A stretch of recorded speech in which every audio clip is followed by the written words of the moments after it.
¿Y si China está ocultando su deuda real? La prensa económica internacional siempre tiene en el punto de mira a los Estados Unidos y Japón por sus descomunales deudas respecto al PIB. China no suele salir tanto en estos debates, ya que a primera vista su deuda pública no es demasiado llamativa, un 80% del PIB. A estas alturas de la película, tener una deuda de un 80% es como los videojuegos a 70 euros, algo mainstream. Pero, ¿y si la deuda es más alta de lo que nos dicen? ¿Y si realmente es como 3 o 4 veces más grande que la de los Estados Unidos, convirtiéndose en el país más endeudado del mundo? Siempre que se habla de la deuda china hay una aparente contradicción, ya que a veces se arroja una cifra y en otras ocasiones una cifra completamente distinta. ¿Por qué existe esa disparidad? Todos sabemos que China es una economía un tanto peculiar. Es un batiburrillo de modelos económicos bastante extraño, ni capitalista ni comunista. Meternos en el debate de cuál es su modelo es más complicado que entender el lore del Elden Ring sin guías. Bueno, o cualquier juego de Miyazaki. Pero en este vídeo este tipo de cuestiones nos dan bastante igual. De entrada, sí que es cierto que la deuda de China podría ser de un 300% o incluso más, pero este dato tiene trampa y quedaros hasta el final para entender por qué esta cifra es tan elevada y si realmente representa un peligro para la economía de China. Así que, no me enrollo más, poneos cómodos, ¡que empezamos!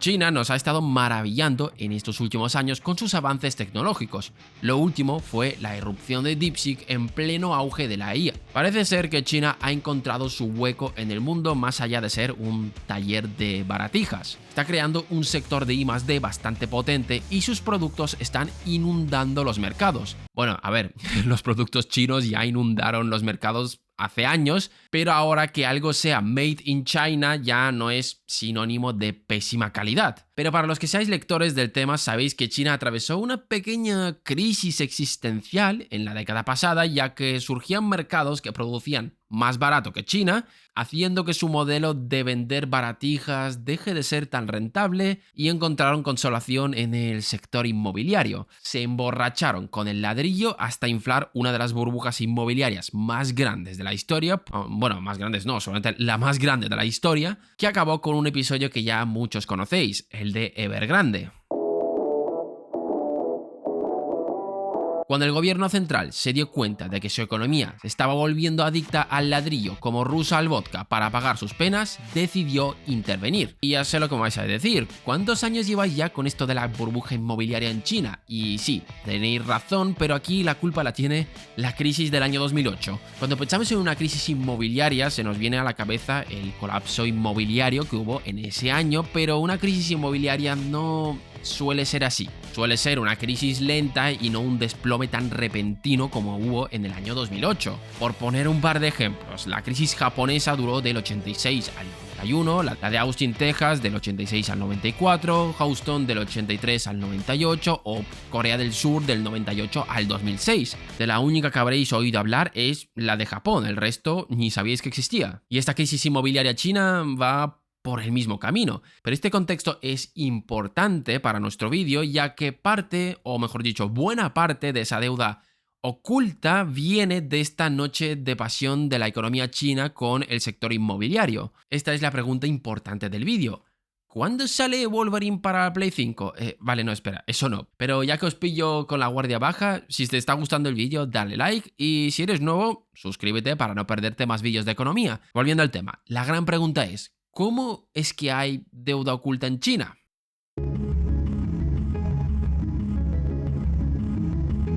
Una parte de esta deuda real de China viene de sus propias empresas. Es decir, muchas de las grandes empresas chinas son estatales, bancos, empresas tecnológicas y las que sean, y el argumento tiene sentido. Si son públicas, la deuda que tengan esas empresas en última instancia son responsabilidad del gobierno. Pero como no es una deuda emitida directamente por el gobierno, central o local, sino que lo emiten esas empresas, no se contabiliza como deuda. La deuda de esas empresas se considera como deuda corporativa y puede representar entre un 70 y un 80% crecimiento del PIB. Pero claro, esto que puede parecer alarmante tiene otra interpretación que no se suele tener en cuenta, pero esto lo explicaremos más adelante. El detalle que nos importa es que esta deuda empresarial no tiene en cuenta las conocidas como LGFV, que son las siglas de Local Government Financing Vehicle, que es lo divertido de esta historia. La existencia de estas empresas no le hace ni puta gracia al gobierno central de China, pero claro, aquí más de uno puede preguntar, ¿cómo es que existen esas empresas si no le gustan al gobierno central? Pues quedaros que esta historia es divertida. Bueno, divertida para los que seamos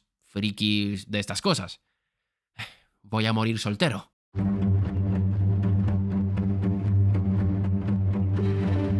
En China, los gobiernos provinciales tienen cierta autonomía para llevar a cabo sus propios proyectos, pero están sujetos a unos objetivos que tienen que cumplir, y esto, al igual que en el sector privado, crea unos incentivos para hacer lo que sea para llegar a esos objetivos. Los gobiernos locales tenían restricciones impuestas sobre la cantidad de deuda que podían emitir. Esto les obligaba a ser cuidadosos con los proyectos y no podían montarse una orgía de crédito, pero se les ocurrió una forma de conseguir crédito: crear una empresa que se encargaría de financiar estos proyectos, y estas son las conocidas como LGFV, y la pregunta es ¿cómo funcionan exactamente?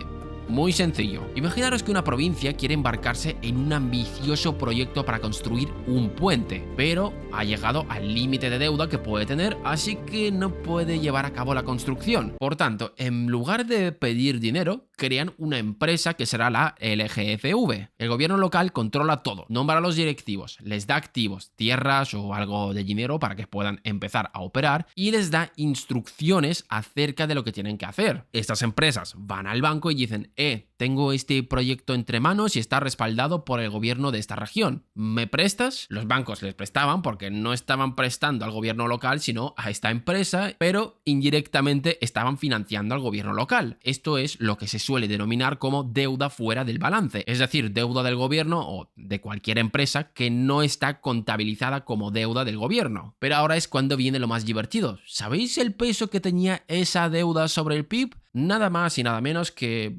la mitad del PIB. De aquí es de donde sale la cifra. Se junta la deuda de las empresas públicas y la oculta de los gobiernos locales y te sale una deuda disparada. Importante, estas cifras que os hemos dado son estimaciones que se suelen decir conservadoras. Si a esto le sumamos también las otras empresas semiprivadas de China, pues podemos llegar fácilmente a ese 300%, pero la cifra da igual, no le hagáis demasiado caso. Lo importante es, ¿supone un peligro para China?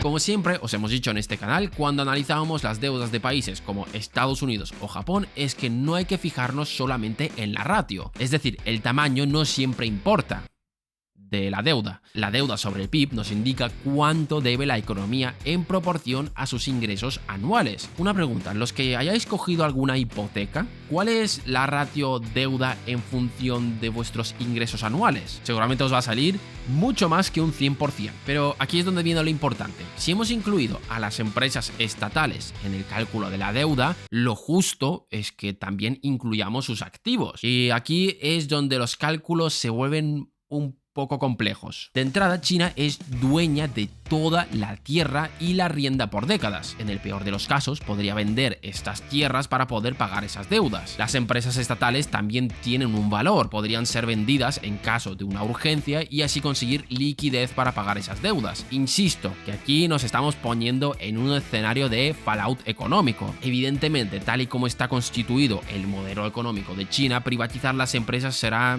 lo último que hagan. Las cifras son muy orientativas, entre que muchos de los datos no son accesibles y que estimar el valor de un activo como la tierra es bastante complejo, ya que una cosa es vender una tierra así sin más a venderla cuando tienes necesidad. Se estima que el valor neto de China, es decir, la diferencia entre sus activos, es decir, todo lo que tiene, y sus pasivos, es decir, todo lo que debe, podría estar alrededor de 40 o 80 billones de dólares. Es una horquilla muy grande, pero es por lo que os digo, porque es bastante complicado de estimar el valor real. Por tanto, en el hipotético y muy improbable caso en el que China tenga que vender todo lo que tiene para pagar su deuda, como si tuvieses que vender todas tus figuritas de colección, podría pagarla. Por ejemplo, en el caso de los Estados Unidos se estima que este valor llega a 120, 140 billones de dólares, así que Siento arruinaros el deseo a muchos, pero al igual que pasa con los Estados Unidos, China no va a colapsar en menos de un minuto.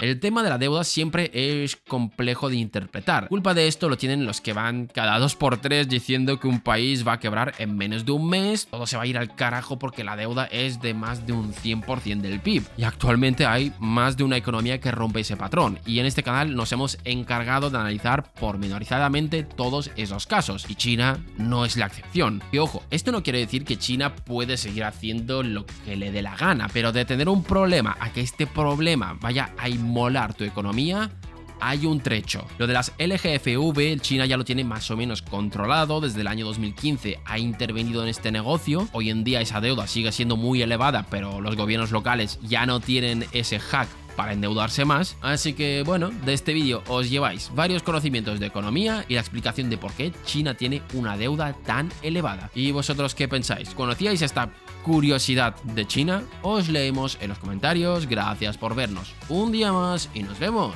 en el próximo vídeo.